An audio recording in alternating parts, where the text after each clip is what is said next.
Since October 7, 2023, the Middle East has been in the midst of another cycle of violence. But what is happening now in the region, a major escalation as a result of the joint American and Israeli attack on Iran, seems like something that has the potential to have truly earth-shattering geopolitical consequences. That is, if America and Israel do not win the war. But what exactly would qualify as a victory for the sides? And is it feasible to achieve this victory? Watch this video to find our take on these matters. This video is sponsored by you. Unfortunately, the YouTube environment is not great right now, with the algorithm being friendlier to drama and React channels and YouTube being permissive of AI slop. We don't do drama and we don't do AI, but thanks to our members and patrons, our channel continues to make 3 public videos per week, with the team intact and going strong.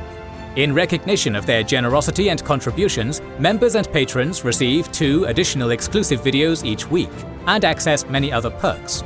Join them to watch more than 250 exclusive videos covering every era of history by pressing the join button under the video or the links in the description and pinned comment. Turns out that the June 2025 war between Israel and Iran was merely a prelude.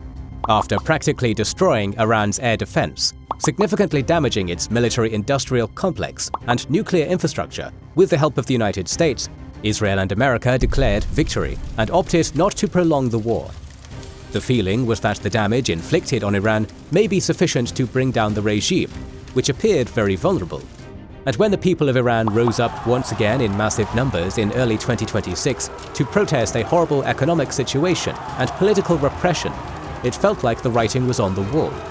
But the regime managed to defeat the protest movement by cracking down with full force. Thousands have been killed during the protests, and even the Iranian government admitted to a death toll of more than 3,000 people, while some estimate the casualties to have been higher than 30,000 people.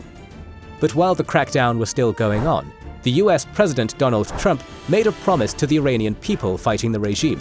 Help is on the way. The American Carrier Strike Group 3, with the aircraft carrier USS Abraham Lincoln as the flagship and other US military assets, started moving to the Middle East. Israel was also signaling its intention to renew hostilities against Iran. Peace talks focused on the American demands for Iran to give up its enriched uranium and nuclear program, along with its ballistic missile program and support to its proxies in the Middle East, were destined to fail, as the United States continued its military buildup. Everything pointed to another round of war between the sides, perhaps this time a decisive one. On February 28th, the United States of America and Israel launched their airstrike campaigns with the respective codenames Operation Epic Fury and Operation Roaring Lion. A mass number of missiles and drones were fired on Iran, the remaining air defense capacity of which, after the June 2025 war, has been utterly incapable of dealing with this onslaught. On the first day of the war, the attacking side made approximately 900 airstrikes, targeting Iran's nuclear and missile sites, its remaining air defenses, and its military and political leadership. Particularly, the impact of the latter has been devastating. On February 28th, the airstrikes killed the supreme leader of Iran, Ayatollah Khamenei, the commander of the Islamic Revolutionary Guard Corps, Mohammad Pakpour, the defense minister, Aziz Nasrizadeh, and chief of the military office of the supreme leader, Mohammad Shirazi, and many other senior political and military leaders of Iran, with Donald Trump claiming the number killed was 40. Iran was practically decapitated on the first day of the war. One of the American strikes hit the Manab Girls' School, which killed more than 170 schoolgirls. Local sources reported that the school was previously an Islamic Revolutionary Guard Corps (IRGC) facility, which probably means the Americans made this strike based on outdated intelligence. Still, this does not excuse the killing of so many children. Within hours of the initial American and Israeli strikes, Iran responded by launching Operation True Promise 4. Iran fired rockets and drones at Israel, at American bases in the Middle East, but also at the crucial infrastructure of the American Gulf allies. Bahrain's capital, Manama, the Saudi capital, Riyadh, the UAE capital, Abu Dhabi, the Kuwait International Airport, and so on. Iran's response indicated a couple of things. Iran has been able to achieve at least some degree of decentralization in decision-making, and as a result, even the death of the supreme leader and most military commanders did not prevent it from answering strongly. Along with that, Iran chose the "if we burn then everyone else around us burns too" strategy. The logic behind this strategy is to increase the cost of this war not only on the US and Israel, but also on the Gulf monarchies, in order to force them to persuade the United States to stop the war.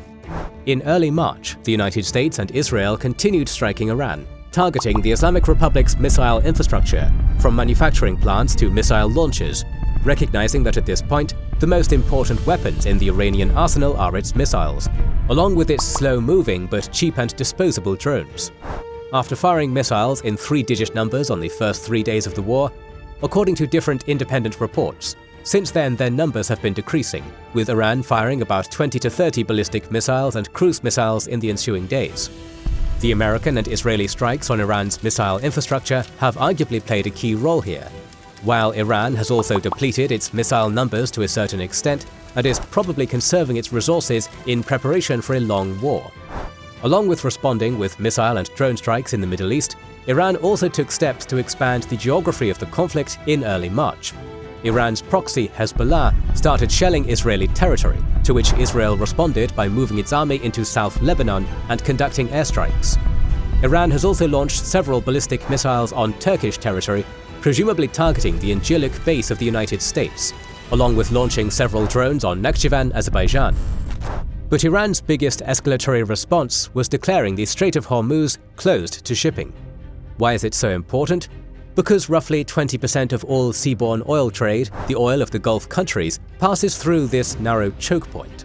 Following Iran's decision, several ships, mostly oil tankers, had been hit in the first days of March. Iran used its coastal missile systems, drones, missiles, fast attack boats, and naval mines to disrupt shipments through the Hormuz. Major shipping companies like Maersk, CMA CGM, and Hapag-Lloyd suspended transit through the Strait of Hormuz.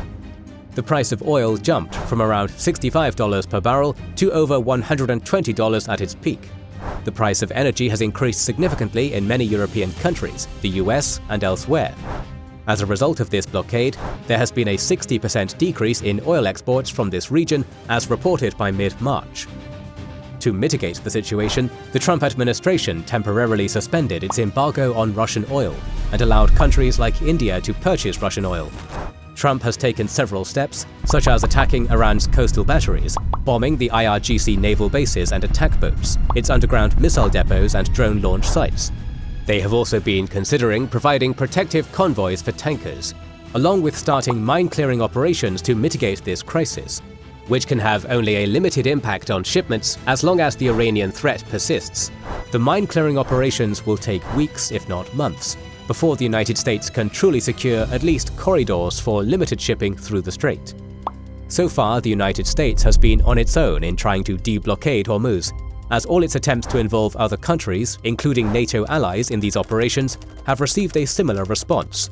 This is not our war, much like what Trump has been saying about Ukraine. Thus, the United States appears on its own in this matter, and there are no easy solutions here.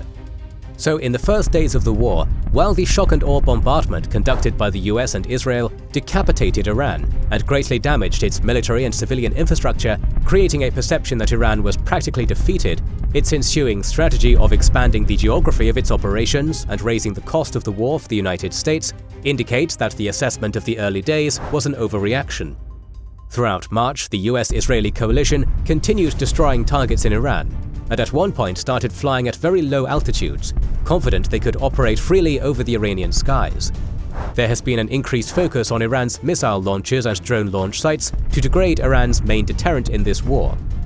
More strikes have also been reported on the IRGC infrastructure, since this organization now appears in charge of Iran's war effort. So, in a conventional military sense, the United States and Israel continue holding an overwhelming advantage in this war. Whatever and whoever they can find and deem worthy of striking, they strike. But Iran is still standing and wreaking havoc in the Middle East. They continue targeting the Gulf states, Israel, and American bases. They have destroyed or heavily damaged some very expensive equipment, like AN/TPY-2 radar systems, which support the THAAD air defense system, and an AN/FPS-132 radar. Most recently, on March 19th, Iran somehow managed to hit an American F-35 fighter jet. The US command has confirmed damage to its F-35, marking the first recorded instance of an F-35 being hit. Cheap Iranian drones continue being a major nuisance for the Gulf countries. The drone attacks sometimes occur in large packages of 50 to 100 drones, and in the absence of other means, their air defenses have to use very expensive missiles to shoot down very cheap drones. Even in the short term, this is financially infeasible. This is where Ukraine enters the equation, as arguably the best equipped and most experienced country in dealing with cheap drone swarms, since it produces many cheap drone interceptors. Ukraine has already sent its military specialists to the Gulf countries, and will most likely start selling its interceptors in the near future. This will likely significantly mitigate the drone threat posed by Iran. We also need to discuss the potential for further escalation of the war. And here, the oil and gas infrastructure and water desalination capacity come to the forefront. The conventional logic is that since the United States and Israel can destroy Iran's aforementioned facilities, and since Iran can respond in kind against the Gulf countries, both sides would refrain from taking this escalatory step. The US desperately wants to avoid an energy crisis in the Middle East, since it would be very difficult to contain, especially with the Strait of Hormuz remaining closed. Since the start of the war, Iran has been targeting the Gulf countries' oil and gas storage and refineries. But these strikes were limited, as if to convey the message that we can do more damage if we need to, so don't dare strike our energy facilities. But on March 9th to 10th, Iran started escalating by striking the Shah gas fields of the Emirates, which meant that the red line of not targeting production facilities was now crossed. Whatever remained of that red line was shattered when Israel hit Iran's South Pass gas field on March 18th.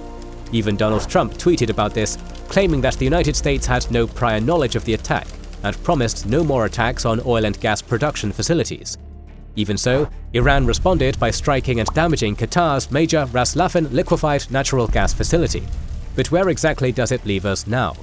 In a nutshell, without a doubt, the United States and Israel have significantly degraded Iran's military and governance capacity, but Iran still maintained the capacity to make sensitive strikes in Israel and the Gulf despite the American help with air defense. On top of that, Iran has so far been successfully blockading the Strait of Hormuz. Communication from the United States and Israel coming before the war makes three goals of this campaign clear. 1. Neutralizing Iran as a military threat. 2. Eliminating Iran's capacity to develop nuclear weapons. And 3. Regime change. Let's start with the end goal, since regime change would help achieve the first two objectives. Khamenei is dead, and Ali Larijani, a senior clerical regime figure and possible de facto leader, was killed in an Israeli strike, but that does not mean the regime is collapsing. President Pezeshkian appears marginal. Many IRGC and Basij leaders are dead, and it remains unclear how much control the new supreme leader, Mujtaba Khamenei, actually has.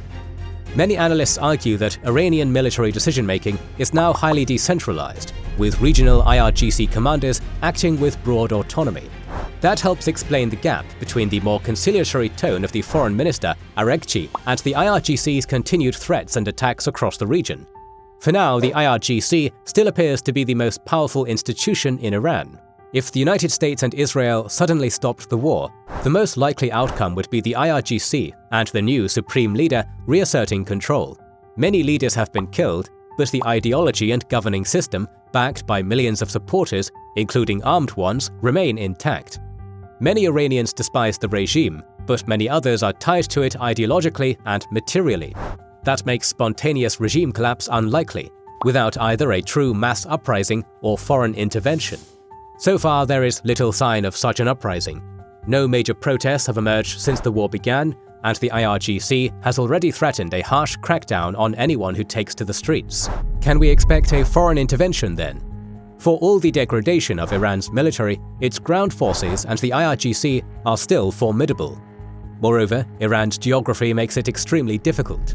The Zagros Mountains to the west, and countries that are extremely unlikely to allow a foreign force to use them as a base for a ground offensive to the north and east, such as Azerbaijan, Turkmenistan, Afghanistan, and Pakistan. To the south, Iran is on the shore of the Persian Gulf and the Gulf of Oman, which will require an amphibious landing, not impossible but potentially very costly. And even if you manage to enter the country, the mountainous terrain of the country and several large deserts make Iran very challenging to operate in. A limited operation, such as the occupation of the Karg or Keshim Islands, or even the mainland shore of the Strait of Hormuz to deblockade it, is a possibility, but it would also be extremely costly. Even if a foreign force manages to land and capture these areas, they would be constantly attacked by Iranian missiles and drones. So far, the signals coming from America indicate that a limited ground operation, like the one described above, would be the furthest they would be prepared to go. Such a limited operation would be another challenge for the embattled regime in Iran, but it is unlikely that the capture of small islands, or even a small mainland territory, would lead to its collapse. Could an internal armed insurgency by one of Iran's ethnic minorities bring down the regime? That seems unlikely. Kurdish, Awezi Arab and Balochi groups have long fought low-level insurgencies, but none has ever posed an existential threat to the state. Since the war began, some opposition groups have signaled greater coordination, yet Iraqi Kurdish authorities have already said their territory will not be used as a base for attacks. More importantly, no insurgent force is likely to launch a major offensive unless the regime is already crumbling through defections and internal collapse. But as discussed, it is hard to see that happening without a major foreign ground campaign, which also appears unlikely. What is our verdict here? The clerical regime has so far proven itself to be more resilient than many expected. Surely it has been weakened, but it is still in power.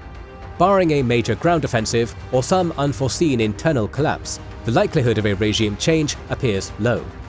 Is a Venezuela-style behind-closed-doors deal with a high-ranking regime official a possibility?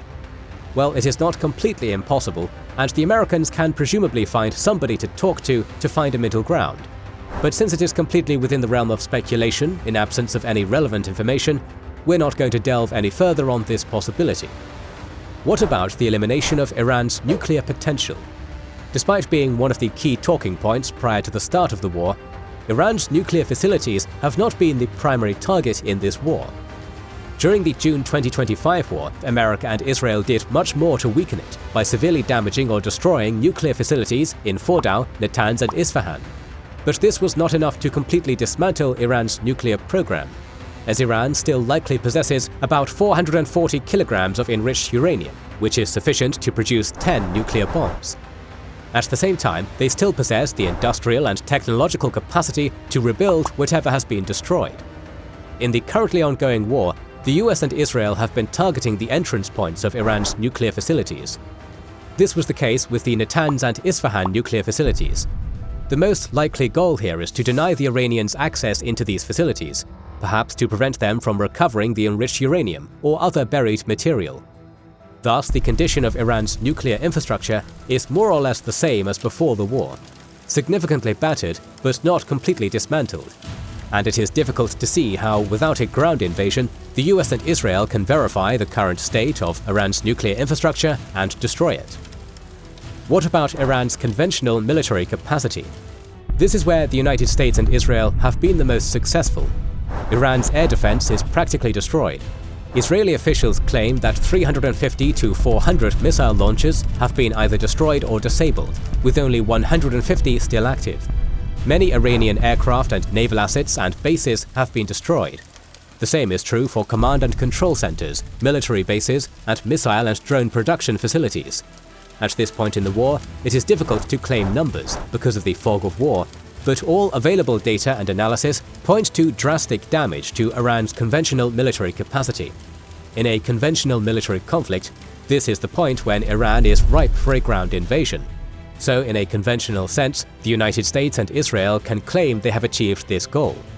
But since Iran is fighting an asymmetric war, in the absence of any other options, the current level of destruction does not constitute a victory for the United States and Israel, if we understand war as the continuation of politics by other means.